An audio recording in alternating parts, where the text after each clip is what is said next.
Hello, my name is Seth Hollifield, and today I will be discussing the topic of hunting.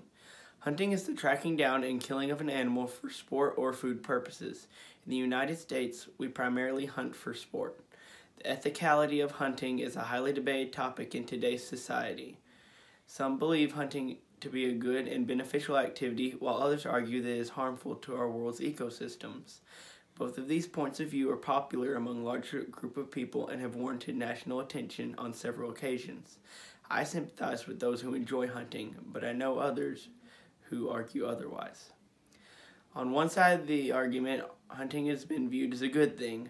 Hunting has been a part of almost every culture since the beginning of time.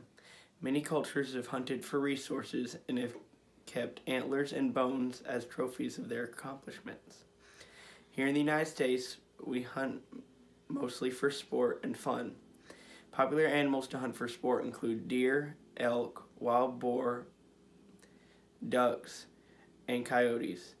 Most people take pride in having a prize trophy of a kill hanging on their wall or posting a picture on social media.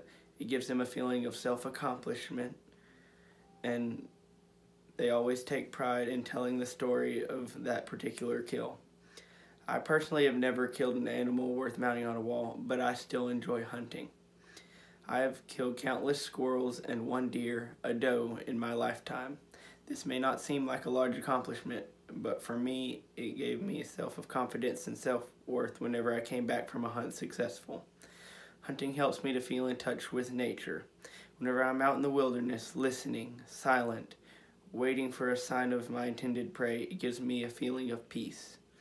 Several people don't realize how wonderful nature is, and hunting gives us a chance as people to examine that beauty firsthand and witness how each tiny shift in the world around us affects the wildlife.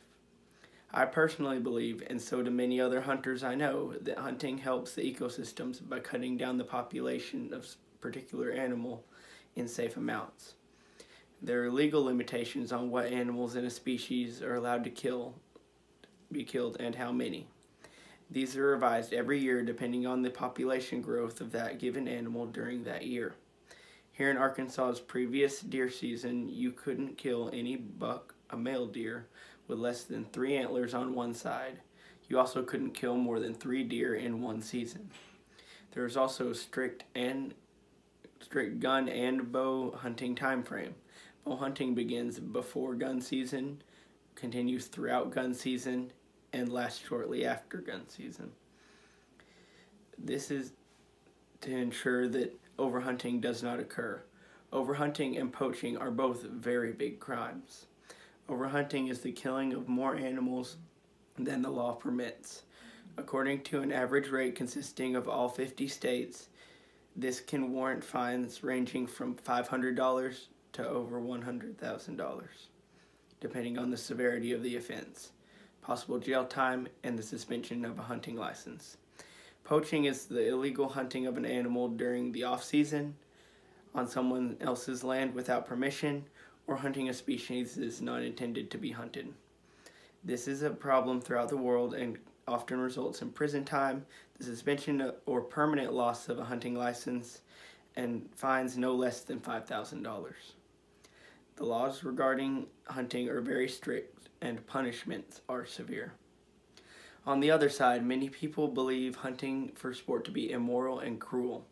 I understand others' points of view that hunting for sport and personal gain is inhumane.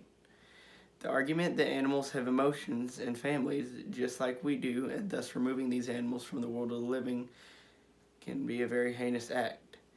Animals do have emotions, as we see in our beloved pets. Many animals do in fact develop social units over time, as seen in mother deer and their fawns, herds of bison, etc. This is commonly seen in groups of mammals. Researchers from many institutions and universities around the globe have found that removing some animals from a group or killing them do in fact affect some of the animal's well-being. This is most prominent in a mother-child relationship, as female mammals tend to develop relationships with their offspring. Whenever a mother is taken out of the life of her progeny, the calf or fawn will typically die without another animal to care for it and provide milk. In very rare instances will another mother opt to take care of the orphan animal as well as her own. Whenever the baby is removed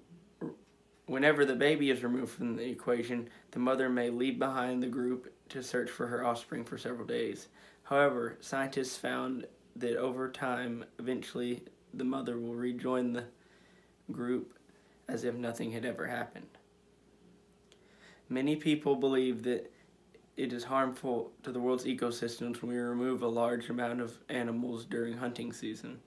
I appreciate the concern and love of animals that non-hunters have, and after research, I'm better able to understand their point of view. As you can see, hunting can be regarded as both beneficial and harmful activity. Some people indulge themselves in the art that is hunting, while others oppose it. Each side has a solid argument to back up opposing opinions. One might agree with the quote from the famous hunter Muley Freak, who stated, "A true hunter is he who has a deep respect for the game, abides by all laws, and practices proper game management." Others may prescribe to the thought that hunting is not a sport, as with a sport, both sides know that they are in the game. Each individual is tasked with drawing their own conclusion on whether hunting is beneficial or harmful in our world.